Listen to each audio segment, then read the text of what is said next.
चंपावत जिले के सम्मानित जिलाध्यक्ष जी, हमारे पूर्व विधायक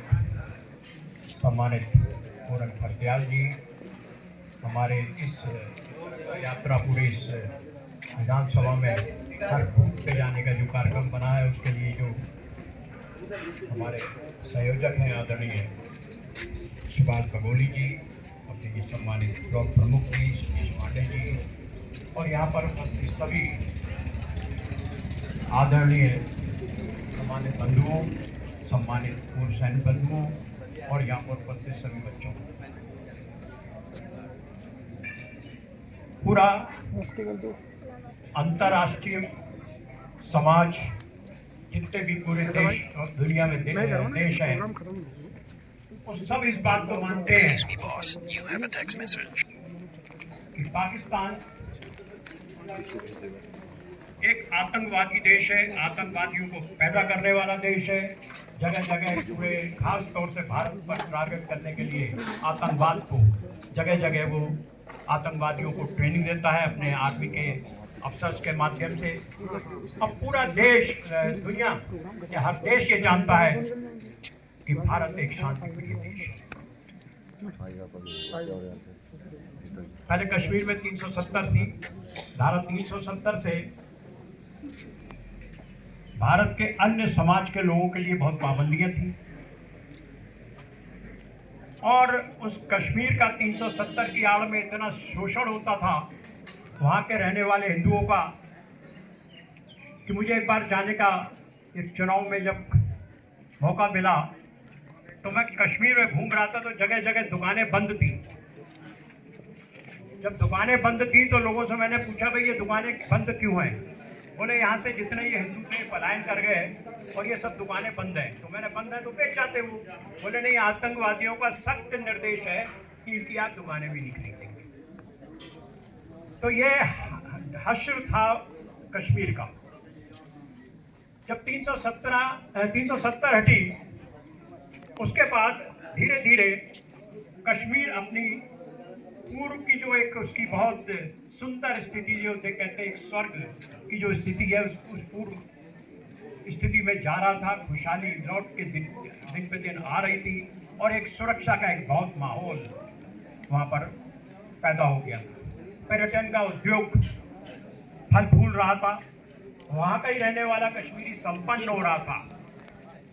लेकिन पाकिस्तान को ये खुशहाली शायद पसंद नहीं आ रही थी। उसका तो एक उद्देश्य है कि आतंक को फैलाना, और आतंक के जो रहने वाले जो बड़े बड़े शिविर हैं, बड़े बड़े जो गुट हैं, आतंकवादी गुट, उनका भी दबाव जो सरकार पे रहता है आतंक को के लिए, उसको जगह जगह से उसकी खाना पूर्ति करना। तो आतंकवादियों के माध्यम से पाकिस्तान ने जिस प्रकार से पहलगांव में नृशंस हत्या का षड्यंत्र रचा और निहत्थे लोगों पर जिस प्रकार से उन्होंने हत्या की,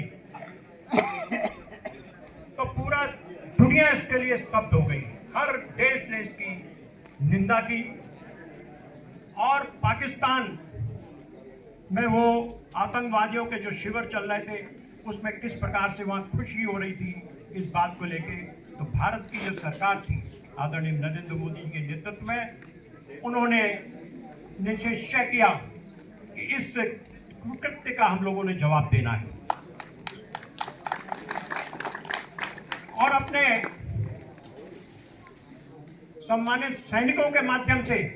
एक ऑपरेशन सिंदूर चलाया गया, और उस ऑपरेशन सिंदूर के माध्यम से हमारे महान सैनिकों ने वो जो 9 आतंकवादी बहुत बड़े शिविर थे जिनमें आतंकवादियों को प्रशिक्षण दिया जाता था, उनको टारगेट करके उनको ध्वस्त किया गया। लेकिन भारत एक शांति प्रिय देश है, उसका एक उदाहरण था कि उसने सिर्फ उस आतंकवादी शिविरों को टारगेट बनाया, उनको ध्वस्त किया। लेकिन अपना आतंकवाद का जो उदाहरण था पाकिस्तान ने ये दिया कि उसने हमारे प्रतिक्रिया में, हमारे जो जनता थी, हमारा जो समाज था, उन प्रजा के ऊपर उसने अपने जो है कुछ टारगेट करके हमले किए। उसका मुंह तोड़ जवाब जब भारत की सैनिकों ने दिया, और जिस प्रकार से उसका जब मुंह तोड़ जवाब दिया तो त्राई त्राई मच गई हो पाकिस्तान में, और वो सीज फायर के लिए अपनी गुहार सब अपने और अन्य देशों से लगाता रहा, जिसकी वजह से भारत ने फिर सीज फायर